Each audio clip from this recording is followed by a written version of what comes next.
मेरा छोटा सा संसार हरि आ जाओ एक बार, हरि आ जाओ एक बार, हरि आ जाओ एक बार। मेरी बिगड़ी बना दो आज मेरा छोटा सा संसार, हरि आ जाओ एक बार, हरि आ जाओ एक बार। लाखों को दरस दिखाया है प्रभु, मुझको क्यों तरसाया है।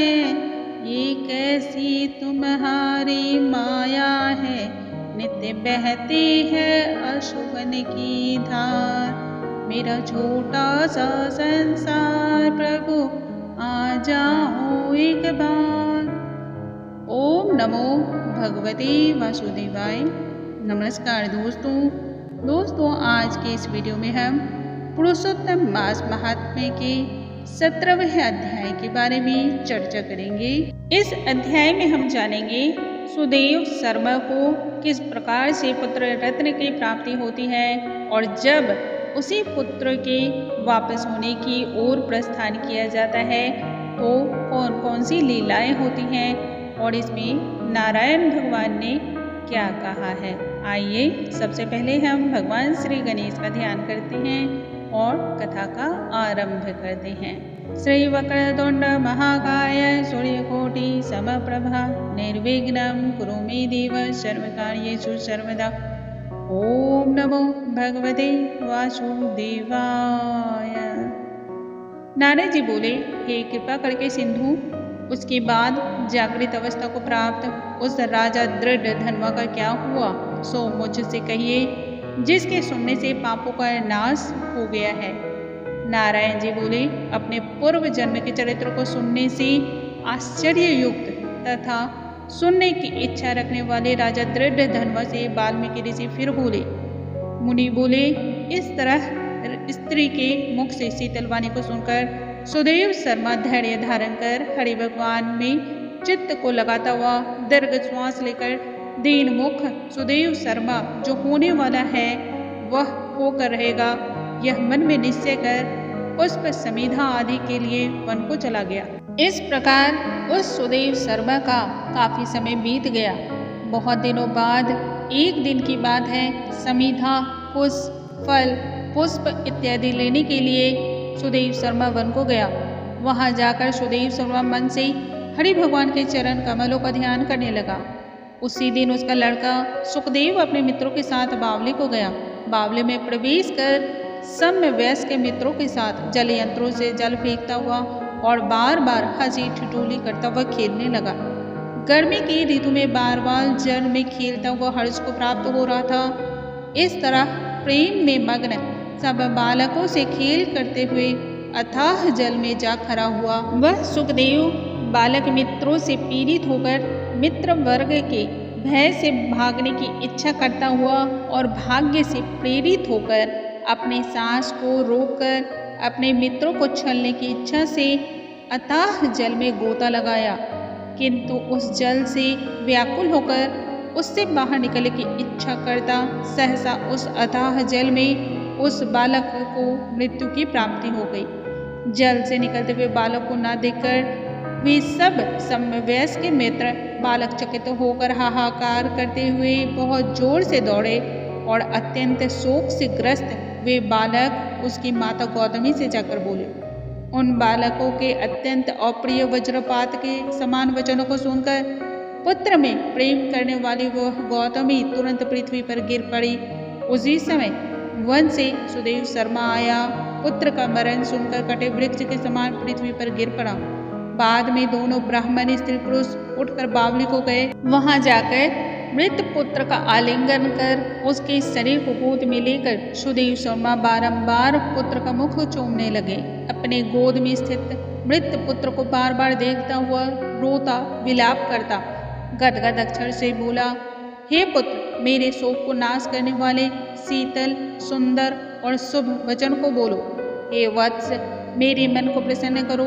वृद्ध माता पिता को छोड़कर तुम जाने के योग्य नहीं हो। हे वत्स, वेदाध्ययन के लिए तुम्हारा श्रेष्ठ मित्र तुम्हें बुला रहा है और बड़े हर्ष से पढ़ाने के लिए उपाध्याय तुमको बुला रहे हैं। हे पुत्र, शीघ्र उठो, इस समय क्यों सो रहे हो? तुमको छोड़कर घर नहीं जाऊंगा। घर में मेरा क्या काम है? तुम्हारे बिना इस समय मेरा घर शून्य जंगल के समान हो गया है। तुमको फल मूल प्रिय हो तो मेरे सामने से उठो। यदि नहीं उठोगे तो वन को मैं भी नहीं जाऊंगा। वन में क्या काम है? मैंने कोई निंदित काम नहीं किया है और ब्रह्म हत्या भी नहीं की है। फिर किस कर्म से फल से मेरा पुत्र मर गया? ओह ब्राह्मण, तुमने ऐसा करके कौन सा बड़ा फल प्राप्त किया? हे निर्दय वृद्ध, दीन मेरे नेत्र को लेकर निर्धन का धन और दोनों स्त्री पुरुषों का सहारा इस पुत्र को हरण करते तुमको लज्जा नहीं आती? सर्वत्र तुम दयालु हो परंतु मेरे विषय में निर्दयी हो गए, सो क्यों? ओहो आश्चर्य है, मेरे भाग्य से ये उल्टा कैसे हुआ? स्वभाव से सुंदर पुत्र की खोज इस समय मैं कहाँ करूँ? हे पुत्र, तुम्हारे मुख और सुंदर नेत्र को कहाँ देखूंगा? मेघ जल को बरसाता है, पृथ्वी धान्य को पैदा करती है, पर्वत रत्नों को और समुद्र मुक्तासार मणि को देते हैं, परंतु उस देश को नहीं देखता हूँ जहाँ मरा हुआ पुत्र मिलता है, जिसके शरीर का आलिंगन कर हृदय को ताप को छोड़ता है। हे वत्स, तुम एक बार शीघ्र वचन सुनाओ और दया करो। तुम्हारी माता लज्जा छोड़कर चिल्ले के समान अत्यंत विलाप करती है।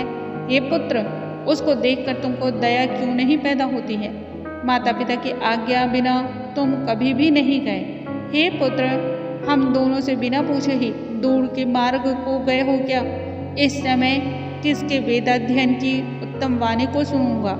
हे वत्स, आज तुम्हारे और तुम्हारे मनोहर मधुर वचन के स्मरण से मेरा हृदय 100 टुकड़े का नहीं हो रहा, क्योंकि मेरा हृदय लोहे के समान हो गया है।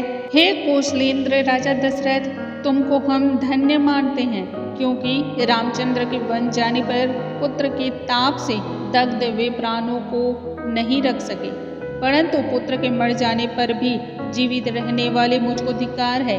हे गोविंद, हे विष्णु, हे यदुनाथ, हे नाथ, हे श्री रुक्मणी के प्राणपति, हे मुरारे, हे दीन पर दया करने वाले, हे दयालु, पुत्र रूप अग्नि के ताप से संतप्त मेरी रक्षा करो। हे देवादिदेव, हे समस्त लोकों के नाथ, हे गोपाल, हे गोपीश, हे चक्र को हाथ में धारण करने वाले, हे यमुना के विष दोष को हरने वाले, पुत्र रूप अग्नि के ताप से संतप्त मेरी रक्षा करो।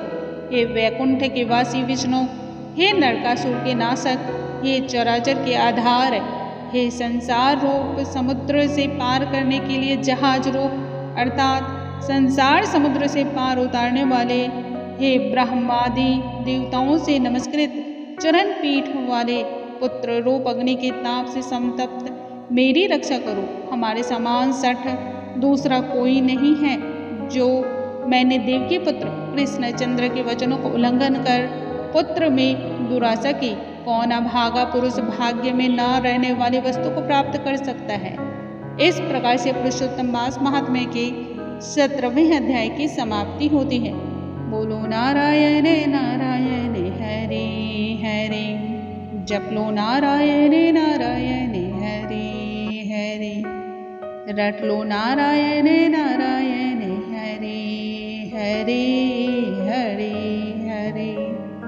दोस्तों, आगे के वीडियो में हम पुरुषोत्तम मास महात्म्य के 18वें अध्याय के बारे में विस्तृत तौर पे चर्चा करेंगे और जानेंगे भगवान श्री नारायण ने किस प्रकार से दुखों को पार लगाने की योजना बताई है, किस प्रकार से इस भवसागर से मुक्ति मिल सकती है। तब तक के लिए नमस्कार दोस्तों।